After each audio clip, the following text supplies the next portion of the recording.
Sikwemukele mbukeli Tindzabeni tasemini lotetfulelwa ngomsakato Eswatini TV. Libito lami ngingihlengiwe ngwakandlovu kanti ngihambisana naNelisiwe Lushaba kanye naLinda Dlamini losiphathele tona temidlalo. Ngikhosi ngabe tithini temidlalo losiphathele tona namuhla? Lesiphethe namuhla hlengiwe lesiphathele bona ababukeli Tindzaba ukuthi imaliki la ngaphasi kwemidlalo wepool akhombisa kuyilandzela ke imigomo lebekwe nguyehulumende sitawuva kulobambe kubangumengameli walenhlangano. Sitabe sesisewelela ke ngishiya kwetilwandle eminhlanganweni lengamele ibhola kungathi tishaya umthetho ta7 la seSwitzerland setimthathela tinyathelo ke lo ngumengameli walenhlangano sitawuva nje ukuthi leni. Sibonge Nkhosi sesingena eTindzabeni. Liphini landvunankulu Themba Masuku lithi emantfombatana lakhulelwe kumele avunyelwe ukuthi abuyele esikolweni afunze aphindze aphathwe ngekulingana nalabanye bantfwana. Masuku uthi kumcosha lo mfana kungamcabangeli ngoba tizatfu letimente wakhulelwa kusuke tingatiwa. Liphini landvunankulu belikhuluma emhlanganweni wekubuka ukuthi live selisebente lafikaphi ngetindzaba tekuhlukubeteka neludlame gender based violence lobe ubanjelwe ehhotela le-The George Kamanzini. Liphini landvunankulu lithi kucosha abantwana besikolo etikolweni labakhulelwe kungabacabangeli ngoba sizatfu sekukhulelwa kwabo sisuke singateki ngoba kungahle konteke ukuthi loyo mfana udlwenguliwe kungaba sihlobo noma umuntu nje. Masuku uthi lendzaba lena kumele ikhulunyiswe kabanti ikakhulu ngoba leyo ntfombatana nayicoshwa esikolweni loyo mfana lamkhulelisile uyachubeka yena esikolweni. Masuku uthi bantwana abaphatheke ngendlela lelinganako etikolweni. Shouldn't be any girl who's going to be chased out of school because they have fallen pregnant. I find that to be very, inconsiderate in that this child, nobody asks the child how she fell pregnant. This child, many of them have been raped. So it's double jeopardy. The child suffers that trauma of being raped. She suffers the trauma of being chased away from school. Liphini landvunankulu lithi kutawufika esigabeni lapho atawusukuma yena mathupha ahambe ayofuna labo labakhulelise labamfana besikolwa. Now nobody is hunting down. I told my office that they must go to Ministry of Education. We get the names of the kids. We want to track down these crooks who have made these children pregnant. We will track them. If it means the Deputy Prime Minister physically walking out there, I will do that. Masuku uthi lena ndzaba idzinga kulungiswa masinyane ngoba kucosha umfana kuba nemthelela lomubi empilweni yakhe lokufaka ekhathi imicabango yokutibulala noma yekubaleka ekhaya. Etindzabeni kubika Lungelele Makakula naKiyani Msibi Kamanzini. Lihovisi leliphini landvunankulu selibuketa tindlela tesimanje manje tekubutsa tinombolo tebantfu labahlukubetiwe ikakhulu emakhaya. Letindlela tesimanje manje titakwenta kutsi ngesikhatsi bucala bekuhlukubetwana bubikwa noma ngikuphi lapha Emini bese masinyane sebuvela eluhlwini lemibiko lefana naleyo levela ehovisini leliphini landvunankulu. Lokhu kuvetwe ngulobambe kuba umabhalane lomkhulu ehovisini leliphini landvunankulu Hlopsile Dlamini. Tinombolo tebantfu labahlukubetwako solatikemi tikhule njalo lapha Emini. Kungaleso sizatfu lihovisi leliphini landvunankulu limatasatasa libuka tindlela tesimanje manje letitokwenta kutsi tinombolo tebantfu labahlukubetiwe tibutseke ngesivinini lesisetulu. Lobambe kuba ngabhalane welovisi leliphini landvunankulu Hlopsile Dlamini uthi injongo yekuhlangana nalabatsindzeka kwetindzabeni tekuhlukubetana kutsi kubikwetwe imiphumela yelicwaningo ngetekuhlukubetana lolwentiwe kulelihovisi kanye nenyuvesi yakuleli. Sihlangene ke netinhlangano letinengana tahulumende naletingasito tahulumende kubuka ukuthi lendlela bantfu labapota ngayo kungahlaliseki kahle emakhaya noma umsindo lokhona Emini singawukoleka kanjani utokwati ku-uniforma letinye tinhlangothi letingasita kwekuthi lokho kuthula kunciphe kuchube ngcono nendlela nekuhlalisana emakhaya. I-violence ke ithinta wonke umuntu, ithinta umphana, ithinta make, ithinta babe, ithinta nemindeni. Inhlangano yakamhlabuhlangene lebhuka emalungelo ebantwana i-UNICEF ngiyo lesekele uhulumende. Phumzile Dlamini lovela enhlanganweni yaka-UNICEF uthi bumcoka balomhlangano kubuka indlela tinombolo tebantfu labahlukubetiwe letibutfwa ngayo. Lendzaba yekukoleka tibalo noma tinombolo tebantfu labahlukubetiwe kangwane yindzaba UNICEF acala kusapota hulumende litiko laka DPM sesikhashana ngiyabona seyiphelile iminyaka noma lelishumi. Inhlangano yakamhlabuhlangene yentfutfuko i-United Nations Development Programme ithi kuncoba kuhlukubetana emakhaya kungaba nemtselela lomuhle kutfutfukiseni umnotfo wemave. Lenhlangano ithi lokhu kungabuye futhi kube nemtselela lomuhle kufezeni imigomo yakamhlabuhlangene yentfutfuko lekhonsako ema-Sustainable Development Goals. Tindzabeni Eswatini TV kubika Fortune Dlangamandla Anamuzi Mkhonta sise-Mountain Inn.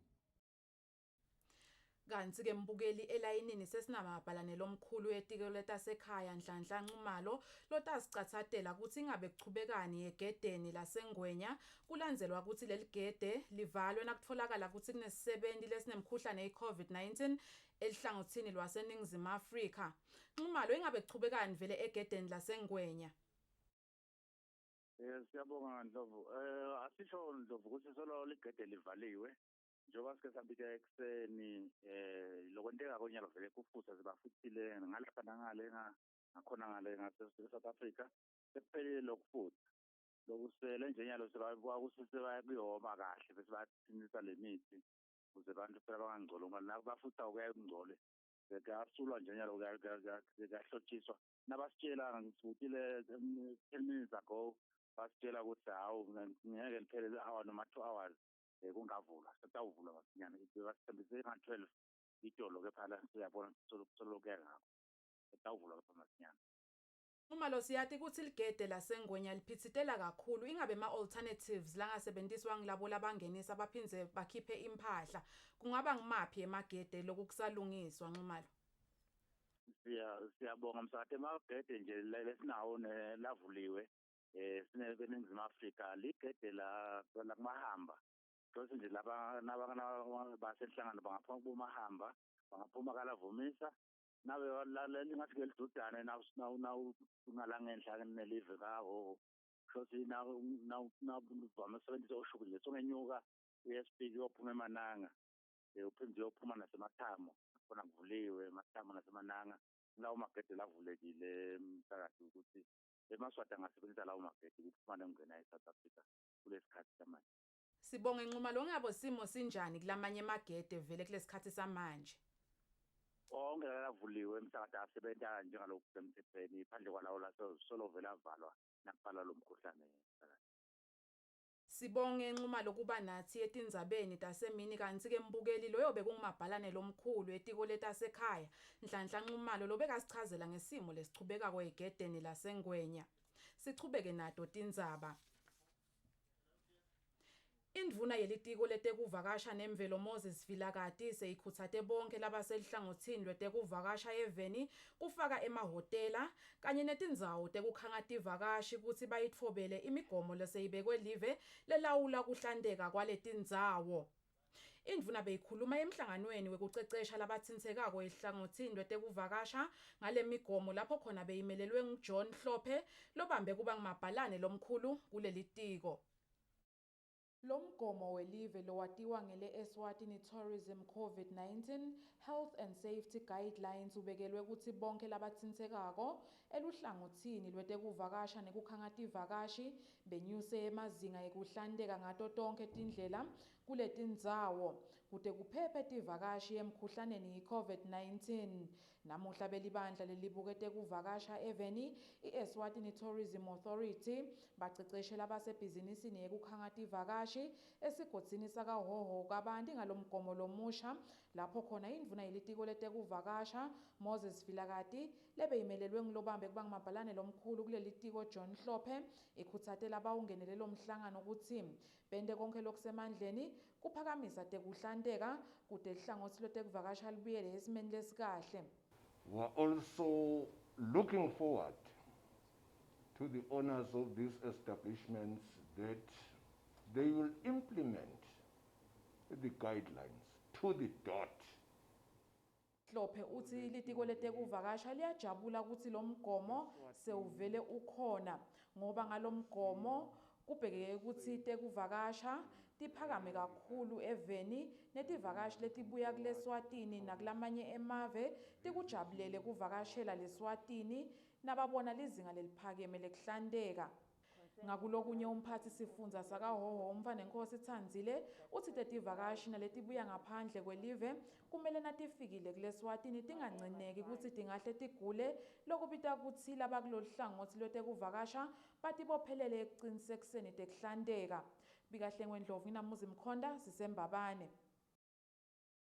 Sikolo lesiphakeme sakumakhonza sesimise tifundvo kulandzela ukuthi munye wabothishela balesikolo atfolakale ukuthi sonemkhuhlane i-COVID-19. Lokhu kuvakele ngathishela lomkhulu walesikolo waSabelonzibande nakacocisana nebetindzaba balomsakato. Emavikini lamathathu lengcile lesinye setikolo letinkhulu taseshiselweni iMakhosini High ike nayo yaba netinsolo tekutsi kunathishela lonalomkhuhlane i-COVID-19. Sabelonzibande longithishela nhloko walesikolo utsi wonke losebenta esikolweni yemakhonza kanye nebafundzi bakhululiwe kutsi babe ngasemakhaya sikolo asisenda taba tekufutsa lesikolo. Lokuthi ke sesihlaselwe ngomkhuhlane ngala. Langeluleka ke ukuthi ka ngento enjani ngekuthi kunala ma contacts akhe lo teacher bekufuna ukuthi nawo akhona ukuthola ukuthi alandzele lemigomo lebekiwe litiko letemphilo ukuthi nangabe uyi-contact naku nanaku lofuna akulandzele. So ngase ngiyabatisa-ke labo ukuthi ke teacher so and so so uthole ukuthi u-positive kule COVID-19. Lokhu ke sengadisa nebantu abesikolo ukuthi ke cha abantu bami sidawucela ukuthi sinikeni yasekhaya sisazama tindlela tekuklina isikolo ukuze into khona kubuya sichubeke. Lobukete mfundvo esifundzeni saseshiselweni Siboniso Gumbi utsi kuvalwa kwalesikolo kuhambelana nemitamo yelitiko letemfundvo kutsi kugula kwemuntfu munye kungatsinzi labanye bantfu labasesikolweni. Nasekuvelile ukuthi khona lonemkhuhlane esikolweni siyazama selitiko ukuthi kube netindlela tekuthi akhweshiswe masinyane kubantfana nabothishela nje la esikolweni ahambe aye emtholampilo lapha atawuthola khona lusizo. Emtholampilo bafike bamthathe ema-test bende ama-test. Siye sikhuthade-ke ukuthi noba siyasho ukuthi lo muntu akahlale aze athole le mphumela walama-test akhe kube ngikhani abuyela esikolweni. Noma sekuvele bothishela bababili labanemkhuhlane i-COVID-19 esifundzeni saseshiselweni kusede umfundzi lokuvakele kutsi sona lomkhuhlane. Lobika-ke Tindzabeni Eswatini TV nguSifiso Nxumalo nginaSmuva Shongwe kumakhonza.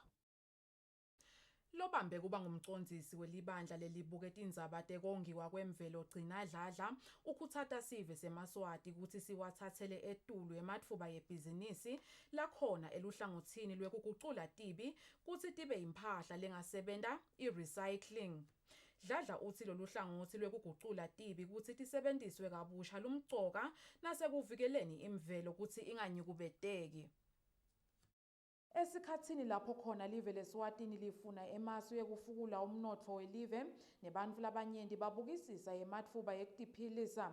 Gcina Dladla lobambe kuba ngumcondzisi ebandleni lelibuke tindzaba temvelo i-Eswatini Environment Authority ukhutsata sive kutsi siwabuke ngeliso lelikhaliphile ematfuba yebhizinisi lakhona elihlangothini lwekugucula tibi kutsi tibe imphahla lengasebenta i-recycling. ibi lamhla seyimali maningi maswati kuningi sive nasemhlabeni wonke labathi philisa ngawo umsebenzi wokuthi ba recyclishe tibi. Singasho ukuthi noma le industry ikhula kancane eveni kodwa nje siyathi ukuthi kunemisebenzi leminingi lekhona lesevele ichubeka lapha emaswati asebenza yona indzaba ye recycling ikakhulu utawathi nje ukuthi tikotela setiyinyama insimbi metal setiyinyama noma sekungena nokuganga ke lapho kodwa ke sekhona letibi leti senenkinga nyana lefaka ikhatsi emaplastiki kodwa ke nakhona asakhona emaswati la sakusukumela etulu lokuthi nawo amaplastiki awarecyclish siyathi nokuthi emaphepha kwayitolo bekavele anayo imakethe nawo. So tonke leti singasho ukuthi ngema industries la khona lesingafisa kwabona akhula eveni. So kuyasijabulisa ke kubona ukuthi akhona emaswati la sayithethele le initiative lazavela ayisukumisile imisebenzi lefana nalena ikakhulu lebuke i-recycling thathwethu. Dladla uvakalise lethemba ukuthi ticelo letifakwe esikhwameni sekulwa nekuhlukubeteka kwemvelo i-Environment Fund lonyaka titawugcila nakulolu hlangothi lwekugucula tibi ukuthi tibe imphahla lengasebenta lokungasita live ukuthi lifeze umgomo we-13 wentfutfuko yakamhlaba lekhonsile SDG number 13 lokhutsata yemave yemhlaba ukuthi atsatse tinyatselo leticatsa ekulweni nekugucugucuka kwesimo selitulu. Kubikahle Ngwendlovu namuzi Mkhonda sisembabane. Kuletibuya ngaphandle kwakuleli mengameli welive leMelika Donald Trump ususe lokukhulu kukhuluma yeveni lakhe kulandzela ukuthi asho inkhulumo lenika umcondvo wekuthi lukhetfo lwamengameli walela live aluchutshelwe embili. Lolu khetfo kubhekeke ukuthi lubanjwe ngenyanga yeLweti eminyakeni losetulu. Betindzaba iVoice of America bathi mengameli Donald Trump uvete lenkhulumo yekuhlehlisa lolukhetfo lwamengameli weMelika enkundleni yekuchumana iTwitter. Kubikwa ukuthi kuTwitter Trump ubhale ukuthi kuvota ngeliposi angeke kuvete sitfombe lesingiso selukhetfo kanti nebuhwicihwici bungaba bunengi kungako lolukhetfo kufanele luhlehliswe. Sekakhuluma nebetindzaba Trump kubikwa ukuthi uthe akafuni kahle ukuthi lolu khetfo luhlehliswe.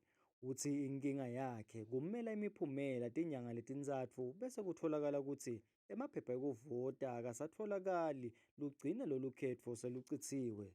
Lolu khetfo kufanele lube ngenyanga yeLweti kuwo lomnyaka. Kuletibuya eveni leShayina, iFrance 24 ibika ukuthi labaphikisa hulumende walela live bayasigceka sinqumo sekungabavumeli ukuthi babe yingcenye yelukhetfo. Kubikwa ukuthi Joshua Wong longumunye walalabaphikisako uthi batawuchubeka bayilwe indzaba yemalungelo abo. Lolu khetfo kufanele ukuthi lube ngenyanga yeMphala kanti Wong nalabanye laba-11 batshelwe ukuthi angeke babe yingcenye yalo ngenxa yokuthi baphikisa lohulumende wakhona eShayina. Indzaba lenkulu lecabanisa lohulumende nalaba labaphikisako indzaba yemtsetfo wetekuvikela i-security law lowasusa lomkhulu umsindvo eShayina. Lo mtsetfo ulwa nebantfu labaphikisana nalohulumende wakhona eShayina. Kanti-ke kuletibuya eveni leZimbabwe tithi emaphoyisa nemasotsha kulela live achithiwe edolobheni lelikhulu leHarare ajikisa bonke bantfu. Loku kubikwa ukuthi kwentiwa nje kunemshuco lomkhulu lobekumele ube khona. Kubikwa ukuthi emaphoyisa akhona eZimbabwe athi atawuba nabo shaqa bonke labangahle basuse umsindvo nome bakhulume tinshanshu etinkundleni tekuchumana nome bakhulume ngaletinye tindlela ngahulumende wakhona eZimbabwe. Tindzabeni teSwatini TV kubika Themnkosi Mavimbela. Titfombe titfolakale ka VOA France 24 kanye naka DW.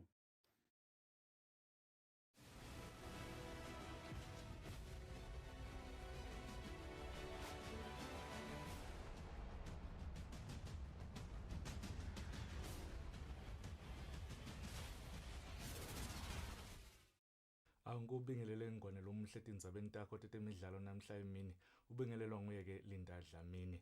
Tindzaba Lo sabambe kuba ngumengameli ke phasi inhlangano yemidlalo yepool umuntu uDlamini uthi onke emaligi la ngaphasi kwalenhlangano akhombisa ke kuyilandzela yonke imigomo lebekwe nguhulumende. Phathiswa Msibi yabika. Kulokhu temidlalo letibuke ukuthi tinemathuba lamancane ekuhambisa umkhuhlane we-COVID-19 tavunyelwa ukuthi setingabela tidlale ngekuthi tilandzele imigomo lebekwe nguye hulumende. Inhlangano yemidlalo yepool ke kuleli isalungiselela kubuyela kudlala imidlalo yayo. Isebenzise lesikhathi amacembu asatilungiselela kubuka ukuthi ngabe vele bayilandzela yini lemithetho lebekwe nguhulumende. Ngekusho-ke kwamengameli walenhlangano losabambe kwesikhashana umuntu uDlamini bakhanze ukuthi amacembu ayilandzela lemigomo. Bathi-ke lesikwendile SQ Sports Association kube ukuthi sifundise amalunga ethu ukuthi lokukhompleya kusho ukuthini kuma-game room owners kanjalo. Sesicheckile-ke kohoho esipiki ePleni nasembabane through bantu esibathumile. Cha bayakhompleya ngifuna ngibadlela umona badlali bepool elibonjeni eshiselweni kanjalo bayakhompleya. Namanzini lolungiselela kuqala league naye cishe uyakhompleya sithole 10 wema game room la alcohol free la comply yakho kuyasanitizwa kuyafakwa ama-mask yonke into ihamba kahle. Sesigadze nje ukuthi after sesikhulumisene na-sports council sakhulumisana ne-sponsor bese siyaqala i-league. Dlamini uthi kulapha kubonile kubatshela ukuthi sebalungele ukuthi bangaqala imidlalo yabo masinyane kuwo ema-league langaphansi kwabo lahlukile. Lebekela umsakazo we-Eswatini TV temidlalo ngiphathiswe Msibi eMbabane. Kulesikhathi sanyalongwana lomuhle sitawubuka leto letichamuka ngaphandle. Tishamthetho ta-7 lase-Switzerland setithathele loyo longumengameli enhlanganweni lengamele ibhola emhlabeni Gianni Infantino ngimacala kusolakala kwemacala ehofisini lakhe. Phathiswa Msibi yabika. Inhlangano yebhola emhlabeni selokhu ilandzela amacala enkhohlakalo njengaloku loyo lobeka ngumengameli kulenhlangano Joseph Blatter wehliswa kulesikhundla kulandzela ukuthi atholakale anebucala benkhohlakalo ngekukhwabanisa timali.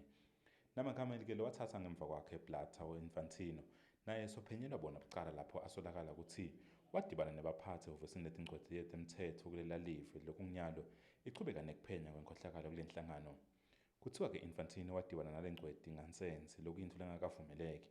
Lengcweti-ke ibesebeka phansi kulomsebenzi ekubeni kuthiwe iyaphenya ngalomhlangano wabo lekaba nawo na-Infantino. Infantino uthi kude-ke bucala lekabenda njengaloku yena wetela kona kutocetsa inkhohlakalo kulenhlangano kanti-ke utimisele kusita konke lokudzingwa ngibo bemthetho basachubeka nalo luphenyo lwabo. Kanti-ke balandzeli belicembu leNewcastle eNgilandi bathi bajabhe kakhulu ngekuthi leli cembu sengeke lisathengiswa njengaloku abasafuni kuba ngephansi kwemphathi walo Mike Ashley. Leli cembu belifuna kuthengwa ngabosomabhizinisi base-South Arabia leliholwa ngumphanenkosi Mohammed bin Salam ngemali lengu-300 million pounds. Leli bandla-ke lebelifuna ukuthenga leli cembu libese-ke liyasocisa leso sifiso salo ngemva kwekube iPremier League ithatha isikhathi ukuthi isivumele lesicelo sabo. Inhlangano yePremier League ithi lokubangela ukuthi bathatha isikhathi ukuthi bebasazama ukuthola budlelwane emkhathini wemphanenkosi bin Salam kanye nahulumende wase-South Arabia njengaloku bafuna kwati ukuthi ngubani lotophatha leli cembu. Kanti lokunye-ke lokubangela ukuthi bangasivumi leso sicelo ukuthi i-South Arabia inemlandvo ekuhlongahlonipha amalungelo ebantfu lokuyintfo lengabavumelani nayo sanhlobo bayinhlangano yePremier League. Lobekela umsakazo we-Eswatini TV temidlalo ngiphathiswe Msibi kanti itfombe tibeka DW France 24 kanye na VOA. Ngito-ke leto hlengelo besitiphathele bona babukeli namhla kungilesihlanu sethemba ukuthi batithokodele. Sibonge Nkosi, ingabe vele kule midlalo yepool ngikhumbula ngathi ipool yavunyelwa ukuthi ibuye kulama sports lesinawo 11. Ngekubuka kwenu Nkosi nenibani futhi ababuka kakhulu temidlalo. Ngabe linganani lisasasa kubadlali bepool ukuthi vele bachubeke nayo lemidlalo lokubavunyelwe ukuthi badlale. Batawukhumbula nebabukele ukuthi imidlalo vele liyavunyelwa kufaka ekhathi yona ipool negolf netechball cishe nje kulamanengana. Iphuli-ke nayo seyiyachubeka-ke nemidlalo yayo. Lelisasasa liningi kakhulu kulabadlali bephuli kuyabonakala nje and uyasho-ke lo sabambe kuba ngumengameli kule nhlangano ukuthi bayakulandzela le migomo lebekiwe because ngoba na sports council lekuyinhlangano leyengamele tona temidlalo eveni ushilo wathi longalandzeli le migomo lebekiwe batabe phuca lelungelo lokuthi babuyele emidlalweni. Sithemba nje ukuthi yona ipool ngoba le ngumdlalo lona losakhula eveni ngeke baze bayiphule imigomo. Sibonge Nkosi kusicathathela ngato temidlalo. Kanti-ke mbukeli tiguca lapho tindzaba tasemini leti lama leti tingayo insimbi yesikhombisa kusihlwa nisale kahle.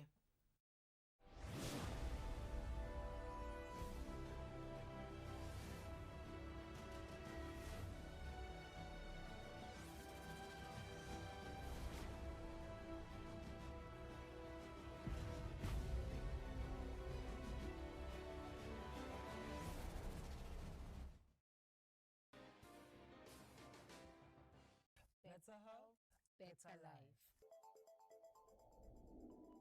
Better Health, Better Life is a program that speaks across all aspects of human health and wellness,